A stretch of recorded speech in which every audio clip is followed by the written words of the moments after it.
too. In the palatial bridge above the Bucephalus, Valerian Minks, higher apparent to the Terran Dominion, removed the stopper from a very rare vintage of tawny port, poured himself a small glass, and gazed out at the huge viewport window that occupied a full wall. The ugly planet of Char, red and sullen looking, was prominently featured. There, a battle was taking place, one whose outcome meant everything to Valerian.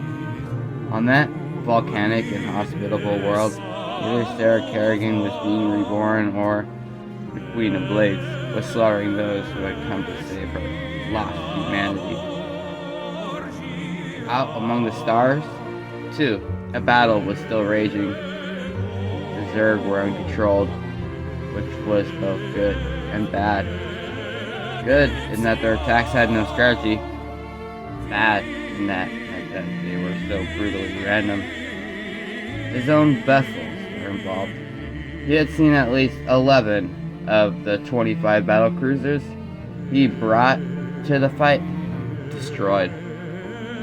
Even the glorious Bucephalus was coming under attack. There had been, and were still, so many ifs. If Raynor could find Kerrigan, if his team could place the artifact close enough for it to work, if the artifact even did work, Valerian had every confidence that it would. But of course, as an old quote so sagely held, the best laid schemes of mice and men go oft awry. Fortunately, thus far, it seemed his gamble had paid off, at least if the out-of-control behavior of the Zerg was any indication. Even so, he kept his pleasure in check, mindful of the remaining ifs. If Raynor survived long enough to get Kerrigan's to safety, if he would agree to turn her over to Valerian, then the higher apparent would celebrate in truth. In anticipation of the moment, Valerian had assembled a group of doctors and scientists. Granted, it was only an interim team until they could get Kerrigan to a more suitable faculty, but a fine selection nonetheless. They stood by, almost excited as he, ready to begin examining Kerrigan the second she arrived. Raynor was not a fool. The former outlaw had to know that these men and women were far superior to any so-called doctor or scientist he had on the Hyperion.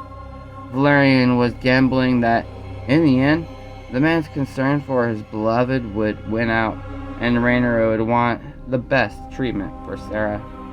Valerian swirled the amber liquid in his glass, his gray eyes thoughtful, and took a sip of the warming fluid.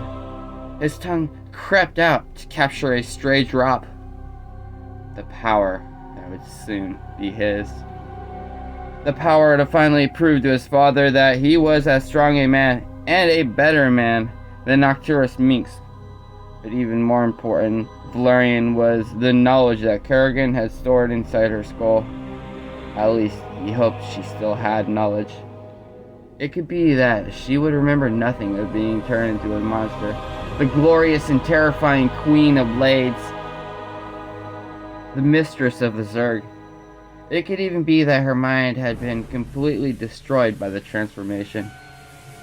It would grieve him if such were the situation, more than power or wealth. Valerian was excited by and valued knowledge, particularly ancient knowledge, and surely Kerrigan had once been in possession of it. The soaring music emanated from the vinyl disc playing on the antique phonograph, swelled to a crescendo, then came to a halt. The room was filled with a faint scratching noise. Valerian extended a well-manicured hand, lifted the needle, and started to replay the album. Old instruments began once again to play, and a human female voice, its owner dead for centuries, began to sing. One could use knowledge for personal gain, of course, but just like the opera to which Valerian was only half listening, it was beautiful and precious, and held value simply for what it was, for simply being. He took another sip of port and reflected on the power of something called love. Valerian had loved his late mother, but other than that, he'd had little familiarity with the emotion.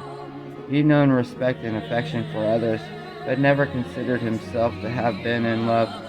He hoped to, one day, as a man who craved understanding of all things, to wish to experience such a powerful force. More than once he had witnessed what it could do. Love had turned one RM doll, an extremely efficient and selfish killer, into a woman who could be willing to kill and die for not just the man she unexpectedly found herself in love with, but also the ideals he cherished. And that man, Professor Jacob Jefferson Ramsey, not only had loved her in return, but also had learned to understand, admire, and yes, love an entire alien species. Valerian freely admitted that he had not remained unmoved by the experience of getting to know these two people. It had made him regret even more what he had done later to Jake. Now, another man who loved with his whole heart had done Valerian perhaps the greatest service yet. The fair-haired prince well knew that Jim Raynor was the sole reason Sarah Kerrigan was alive now. Raynor loved her, despite what she had become, despite the atrocities she had performed. Loved her enough to risk his life and those of others, enough to walk right into the heart of the monster's lair without any idea of whether he would find his death or his beloved. Remarkable. Quite remarkable, all of it. Valerian swirled the remaining liquid in his glass and smiled slightly. He raised the glass, said in his rich, pleasant voice, "Well then, to love," and drained the last drops.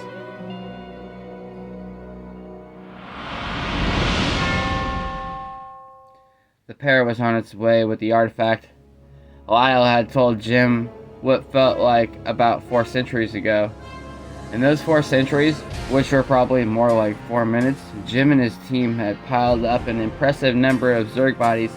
Although that pile had grown smaller when 2 Hydralisks had come to attack the Terrans, Jim's Raynors had blasted one of them to a chunky magenta salsa. Their surviving Hydralisk had impaled a Zergling corpse on its scythe-like arms and retreated.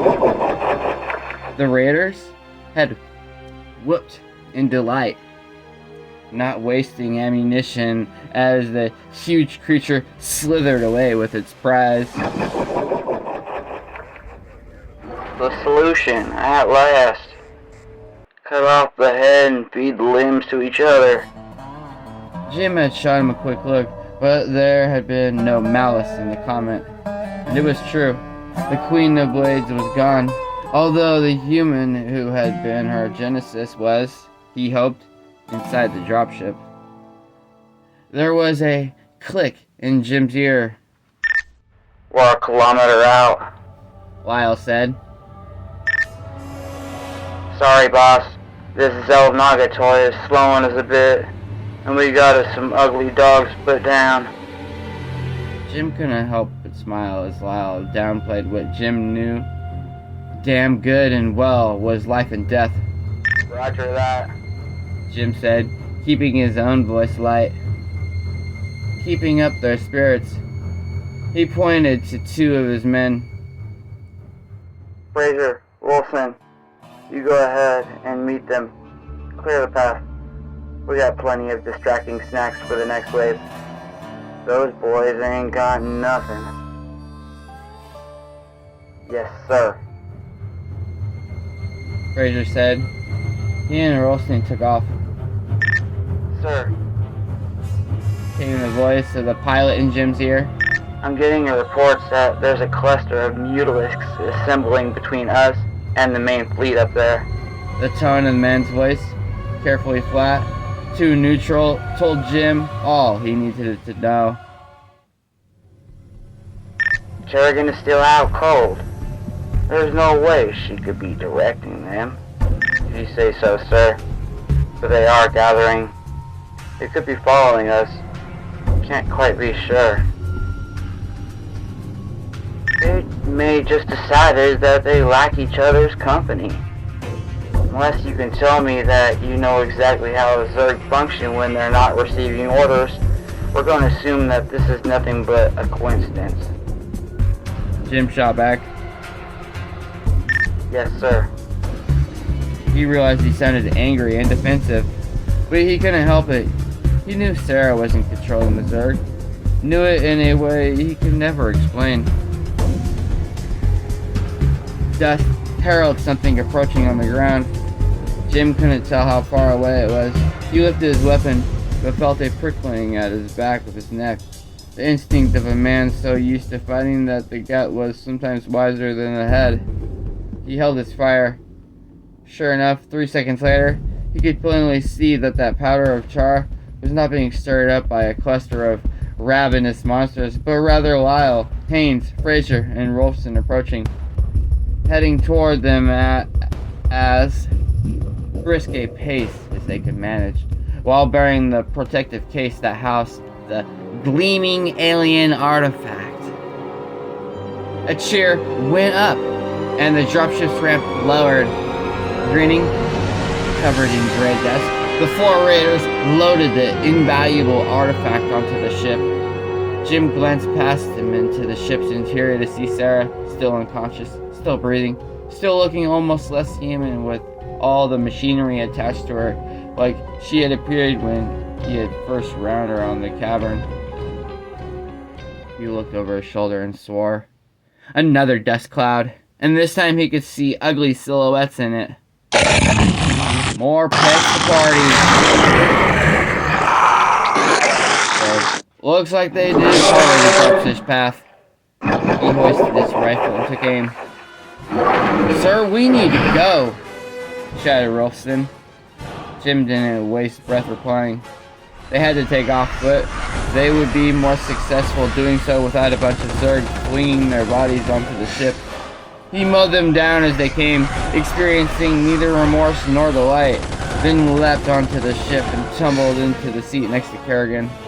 Almost before the doors had closed, the passengers had fastened their harnesses, and the dropship was airborne. To hurl chunks, please use the vomit bag.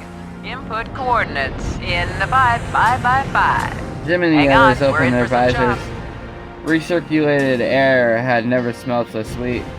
As he inhaled gracefully, Jim was surprised to find himself thinking not of their escape, which was still in question, nor even of Sarah, but of Tychus. I get to stay locked up in this suit till I pay off all my debts. Tychus Finley had carried his jail with him, had lived and died in it. If only there had been some other way.